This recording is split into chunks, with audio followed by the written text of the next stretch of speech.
Be his final game at Arrowhead as the Chiefs host the Broncos. You see the fans have signs. They know what time it is. We start in the first. Chiefs down 3-0. On 3rd and 6, Chris Oladokun buys time and finds Kelsey. That's an 11-yard gain. First reception of the night to keep the drive alive. Later in the drive, 3rd and goal from the 5. Oladokun finds Brashard Smith. Oh, yeah, he does deadlifts, squats, bench, you name it. Muscles his way to the end zone. Mahomes loves it. Chiefs would take a 7-6 lead into halftime. Mid-3rd, Broncos down 10-6 after a Chiefs field goal. Watch this pass from Bo Nix. Yo! That was nice. Hits Cortland Sutton. 23-yard gain for a first down. They're moving the chains later in the drive. Nick says, if nobody's open, shoot, I'll just do it myself. Puts his shoulder down, gets into the end zone, and he's fired up. Broncos take a 13-10 lead into the fourth quarter. Game tied at 13, 3rd and 10. Nick finds little Jordan Humphrey, 17-yard gain. Drive continues. Who's Big Jordan Humphrey? Is that his dad? I would hope so. Sick name, though. I love it. 2 minutes left in the game. Game still tied. 4th and 2. Oh, this is huge. Chris Jones jumps into the neutral zone and is flagged for being offsides. Penalty gives the Broncos the first down. That's the first penalty of the game. Crazy. 14th play of the drive. 3rd and goal from the 1. Knicks finds the rookie R.J. Harvey in the back of the end zone. He becomes the 4th QB in NFL history with 25 passing touchdowns in each of his first 2 seasons. They lead by 7. Kelsey and the Chiefs trying to make a comeback. Oladokun is going to find Kelsey for a huge gain. This is what he's been doing his whole career. Later in the drive, last chance for the Chiefs.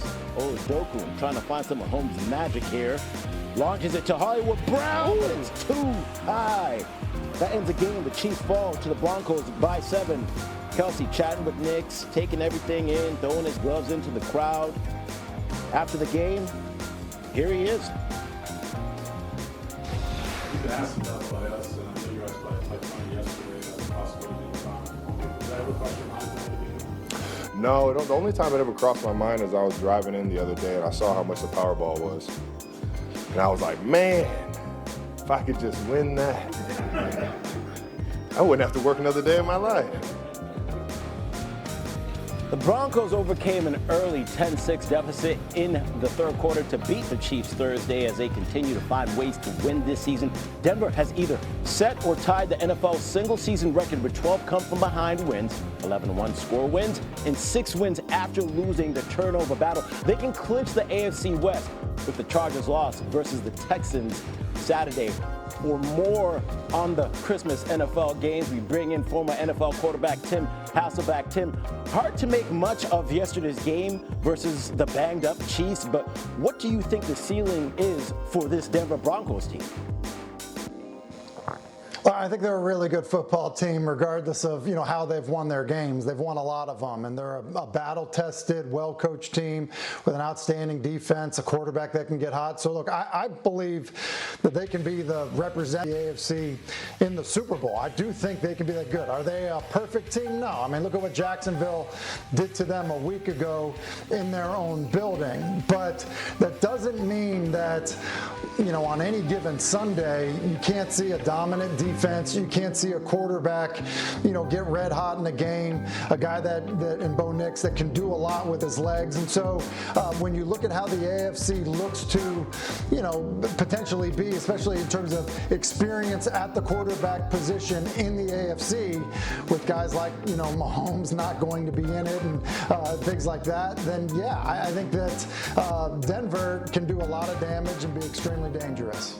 Yeah, this seems like the year for them to be able to grab it with all the parity going on in the NFL. Tim, really appreciate your insight.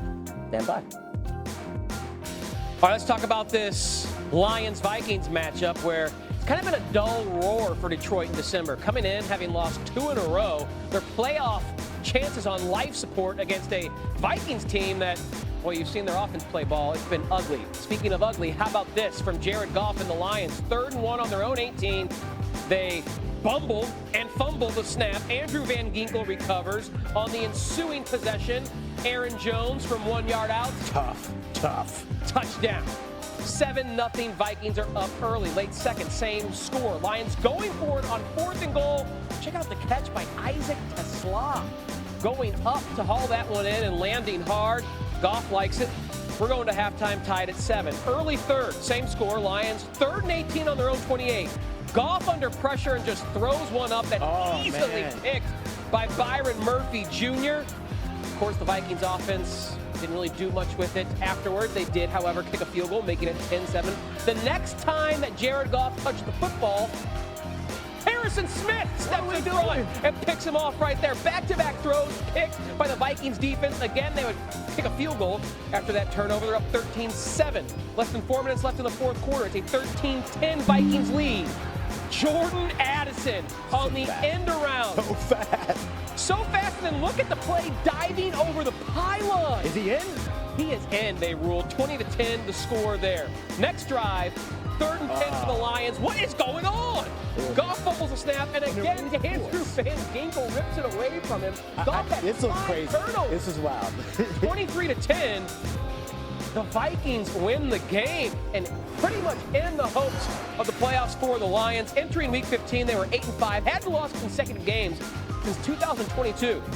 Since then, however, they've dropped 3 in a row and were officially eliminated from playoff contention. At 8-8, the Lions now have more losses this season than the previous 2 seasons combined.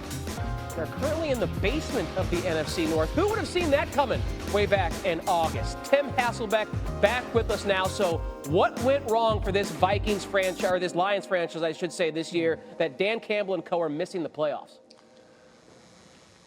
Well, I think a lot went wrong. I mean, the one thing that I think everyone has to, pay attention to, because we've seen other teams struggle with it in the past, is when you lose both coordinators, which the Lions did because they were having success, and so teams around the NFL were interested in Aaron Glenn and Ben Johnson. When that happens, there's going to be an impact. Coaching matters. So I think, not being able to survive that. Remember, Dan Campbell at some point during the season took over the play calling duties because it wasn't going the way that he wanted it to go. So I think that's a factor. And then the other aspect of it is this. When you're the underdog and you're kind of maniacally aggressive, that's one thing. I think Campbell has to reevaluate that now that, the expectations have changed in Detroit.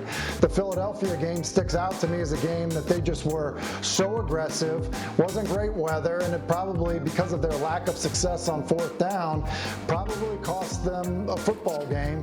And so you just add things like that up throughout the season, it prevents you from making the postseason. Yeah, further hammering home that point you made about the coaching staff. Dan Campbell had to hire 9 new coaching staff members this season because of departures from last year's group, because Aaron Glenn and Ben Johnson not only left but took assistants with them to their new spots. Good insight there on the Lions. Heading on Saturday with the Texans and Chargers. Looking to make moves in the AFC playoff race.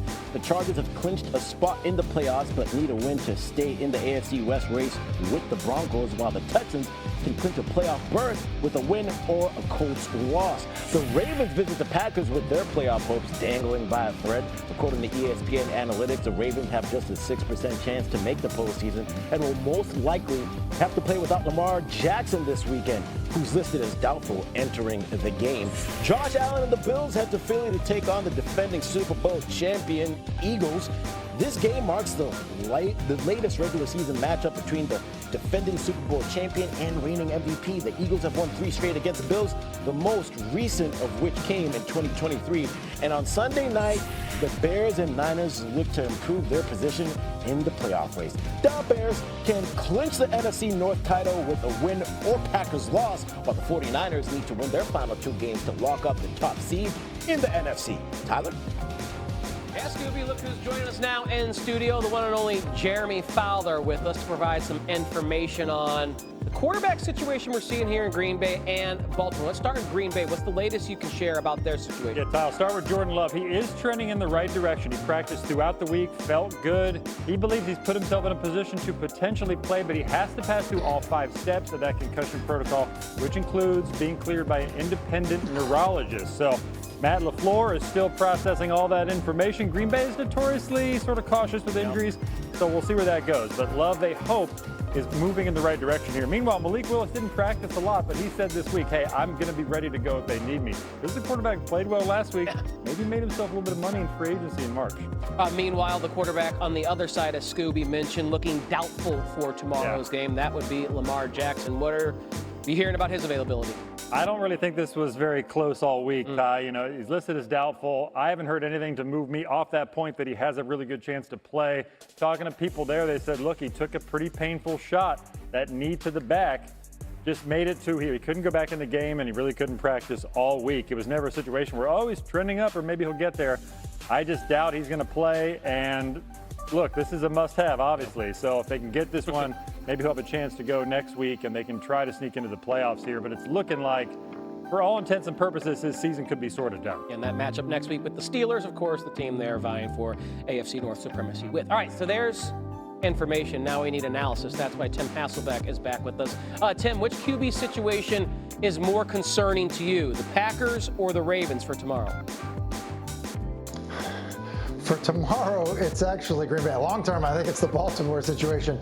But for, you know, this matchup, I think it's the Packers. Look, you can't tough it through concussion protocol. So there's in so many ways, the whole Jordan Love situation is completely out of anyone's hands, and especially since there's an independent neurologist involved in that. So that's always going to make a scenario uneasy. And then for Malik Willis, you know, the fact that he's been, you know, that he's injured, it's his shoulder. You know, how he responds from it, you know, ends up being a question. So that's why I actually think it's Green Bay. You get to, you know, down the list like that, down the line like that, becomes a problem. For Baltimore, look, Lamar just hasn't been Lamar. And so Tyler Huntley, if he's the guy that goes, look, is there a drop-off? Sure there is. But, you know, Lamar Jackson hasn't been the same quarterback, you know, this season for whatever the reason is. And so I think with that being the case, look, it's concerning for both teams.